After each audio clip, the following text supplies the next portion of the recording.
The next three speakers, they make my life as a moderator quite easy because they're all from Austria, and I know them very well. So our first speaker will be Martin Schletterer. You know him already from other presentations.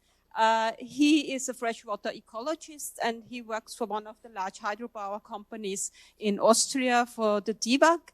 He will talk about the challenges to secure the energy supply, and I think he will also present some of our mitigation measures for hydropeaking. Martin, the floor is yours. Sorry. Where's the pointer? Ah, perfect. Perfect. Thank you very much. Yeah, glad to be here with you. I'm talking today on behalf of the Alpine Hydropower Association, and the title Flexible Hydropower Ensures the Security of Electricity Supply already shows that I'm talking about energy. And one problem of flexible energy production is hydropeaking. So in the first part of my talk, I will show you the situation in the Alps, and in the second part, I will show you mitigation. So first of all, who is behind the Alpine Hydropower Association? It was established in 1909 by German, Austrian, and Swiss hydropower operators with the main agenda to promote hydropower, to carry out research and development in the field, to work on the basics, to work about technology, to work about operation, including ecology, of course, and to think about energy needs and marketing. So if you look to our homepage, you can see different studies that were carried out in the last years. So we have two major publications that are updated regularly. One is about the status and future of Alpine hydropower, summarizing the installed capacity, the production. And another one is dealing with flexibility in the Alps. And I think many of you know that we are organizing different workshops on a biannual basis. One is dealing with holistic topics, and it's a bigger conference, and there is a smaller conference I'm organizing since this year, and we have always about 50, 60 people. It's the fish monitoring, the fish ecology days, dealing with specific topics of ecology. If we go to history, the exploitation of mechanical power has a long tradition in the Alps, worldwide, but it's important somehow decreased when the steam engine was invented. So since that time, it was possible to have industry not only along large rivers, but also in regions with no hydropower potential. But then the next important step was the invention of the generator by Werner von Siemens in 1866, because this enabled to convert mechanical power into electricity. And if you look to history, you find the terminology black coal, white coal, that was created at the Paris exhibition in 1889. And at that time, the first hydropower plants were built. In 1878, the first hydropower plant on the world in England, and already in 1880, the first power plants in France and Austria followed. And also Switzerland, Germany, Italy, as well as Slovenia. So the main countries around the Alps invested into hydropower and we recently summarized these historical aspects. All of you know we have different turbine types, the Francis, the Belton, and the Kaplan turbine as the major ones. And depending on where the power plant is located, you use different turbines. For the production of flexible energy, it's mainly the Belton turbine, which is in use and which can cover high heads. Those are maps showing you the status of alpine hydropower, taking into account hydropower plants bigger than 5 megawatt. It's more than 1,000 hydropower plants in the alpine area, with 64 gigawatt installed and 166 terawatt per year. We have to realize that it's really important to have flexibility provided by hydropower because this stabilizes our energy system. We know the Agenda 2030, the UN Sustainable Development Goals. We have clean and affordable energy, but also climate action as major guiding forces for hydropower. But overall, if we think about all those topics, more or less every topic is related with water, with rivers. And therefore, we need river science, we need integrative action, research and development along our rivers. The Paris Agreement ensures that we limit the temperature increase to 1.5 degrees. And on European level, we have different instruments like the European Climate Law, Fit for 55, or the Clean Energy Package 2018. And there was some roadmap for the development of sustainable hydropower in the European Union. But then in February last year, the war in Ukraine started, and this brought big changes for the European energy market. So we are talking now about Repower Europe. The current share of renewables is 21.8%. The target for 2030 was 32%, but related to the energy crisis, the target is now 42.5%. And what does this mean? We were already talking about those aspects. Atle introduced Dunkelflaute to you, so I'm going quickly through this. What do we see here? We have a lot of sun during the day with high ramping rates, but if we do not have wind, we are missing a lot of capacity in the system. So we have a big range. We have volatile energy sources if we think about wind and photovoltaic, and that's the key aspect why we need flexible hydropower. Also, if we think about storage options, of course, we have batteries, we have power to X, but the most efficient way to store energy are pump storage or storage power plants. If we think about the levelized costs regarding the storage of energy, it's also a clear picture, and hydropower has huge advantages. And last but not least, if we think about rare materials, in hydropower, you need, of course, steel. But if you look on the use of critical metals, hydropower has the lowest intensity of use. And keep in mind that this is a log scale here. So if we think about photovoltaic and wind, we need a lot of rare materials. Overall, at the moment, hydropower provides the most efficient energy storage.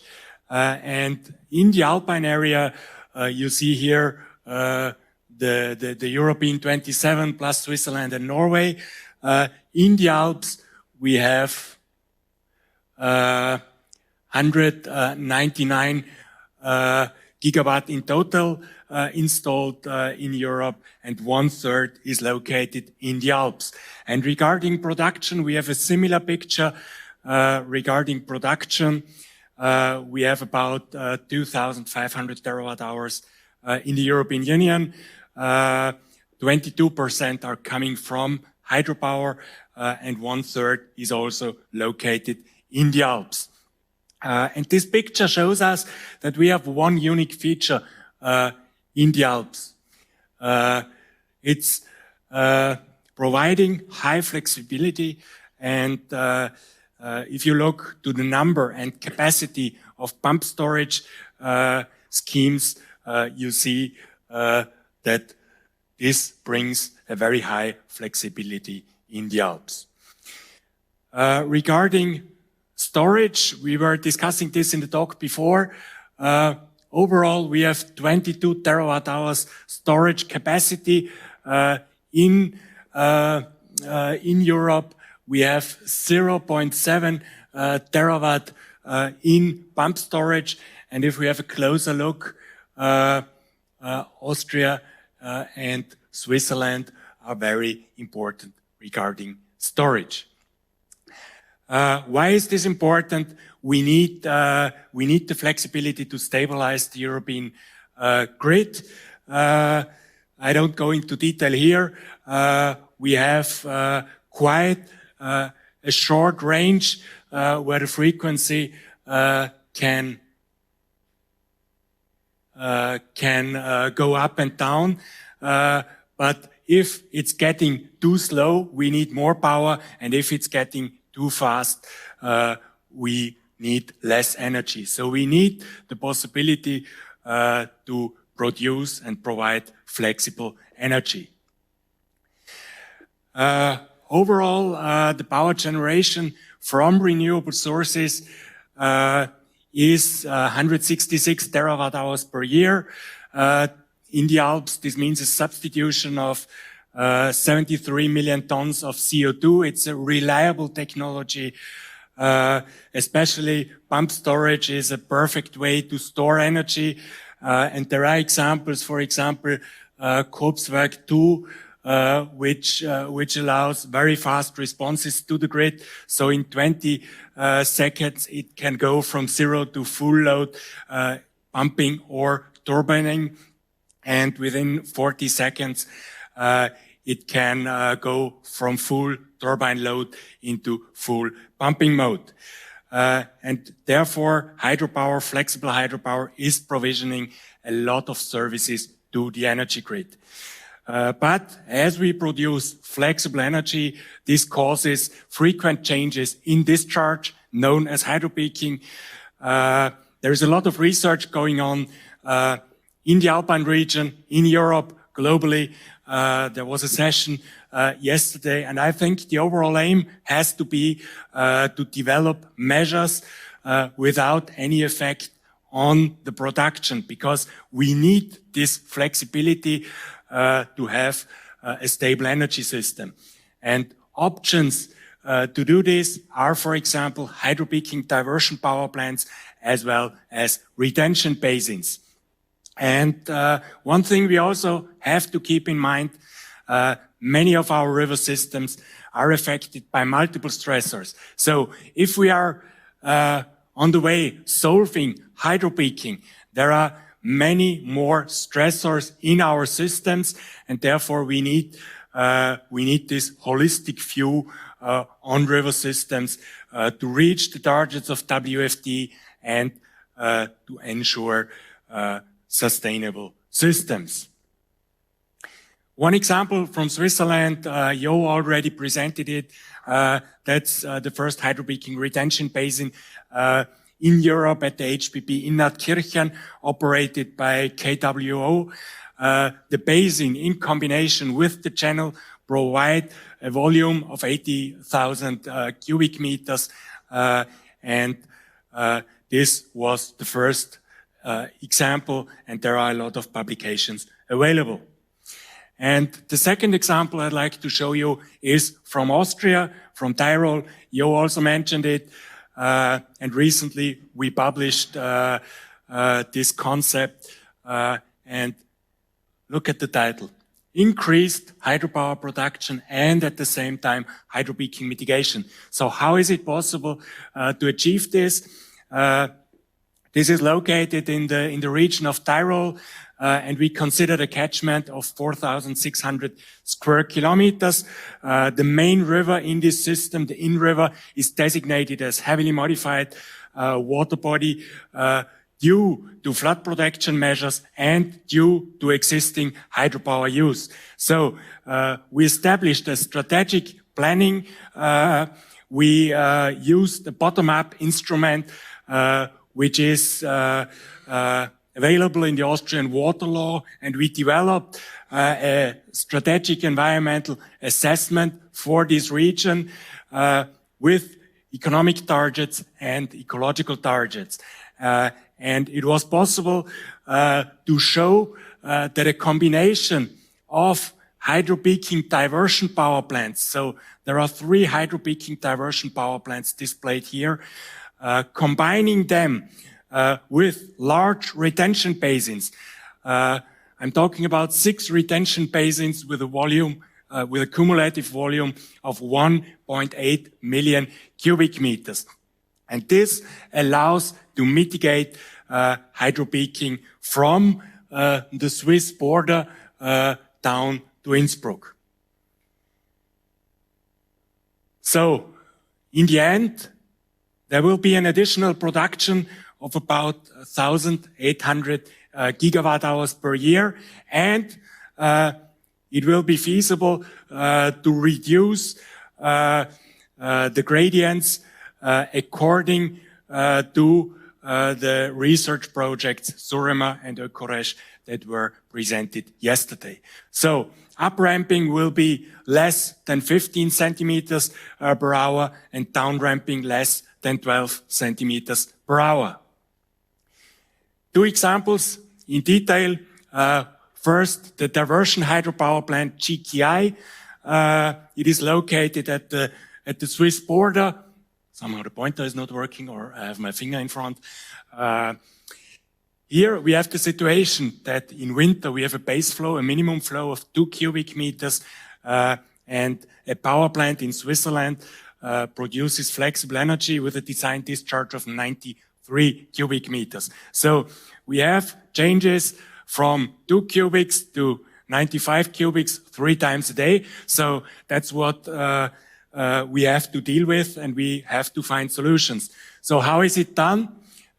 We have an impoundment there with a volume of 416,000 cubic meters. 300,000 cubic meters are usable for hydropeaking mitigation. We can buffer the incoming hydropeaking wave, and we divert the water down to Brutz, and this ensures that we can mitigate hydropeaking on a stretch of more or less 30 kilometers. If you ask yourself what happens with the water here, we have immediately downstream a reservoir which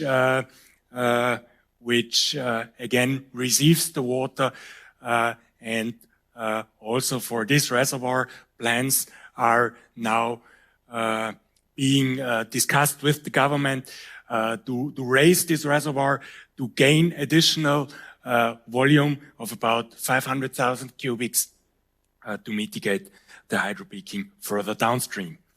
Here are some views. This is at the Swiss-Austrian border, and of course the hydropower plant also produces energy. We have 89 megawatt, an annual production of about 414 gigawatt hours, and that's of course a big benefit. We can, on the one hand, produce energy. On the other hand, the hydropeaking issue is solved. And that's a win-win situation, and we need to go for win-win situations. And the second example is a large hydropeaking retention basin. Jo also mentioned it. It's currently the largest one in Austria, in Europe, and in the world. The volume is 300,000 cubic meters. It is currently under construction. We were planning to start operation this spring, but this was cancelled by the Austrian government because due to the energy crisis, it was not allowed to stop the operation of the power plant for 12 weeks, which was needed to ensure the construction phase, the final construction phase. Well, here you can see the operation in winter and in summer. There is a difference because in winter we can use the full volume of 300,000 cubics, and in summer we need an additional burden. In summer we can use 260,000 cubics. Overall, this basin allows us to reduce not only the gradients but also the amplitude. We have a design discharge of 48 cubics there, and we can reduce the outflow to the reducing water to 20 cubics. So we get the amplitude down and we can ensure the gradients. And yeah, those were our examples. And to summarize, we have to take into account river science. River science is a central point. We need engineers, we need ecologists, we need social scientists, we need to get a holistic view on the system, and from the ecological point of view, we need monitoring. We need to go out to the river, we need to understand the river, we need to assess the problems. But often, this is hard to do because standard methods may not show us what is the problem. So we need to do research. You heard a lot about the high-tech facility in Austria, the largest research facility in the field for hydropeaking research. We need development. We need to develop new methods that are adequate to address the stressors. And based on this, based on monitoring, research and development, we can develop sustainable measures. And the most important thing, we need to use these measures. We need to do pre- and post-monitoring campaigns in order to learn from those measures and publish the results to spread the knowledge. Well, thanks for your attention, and I'm open for questions.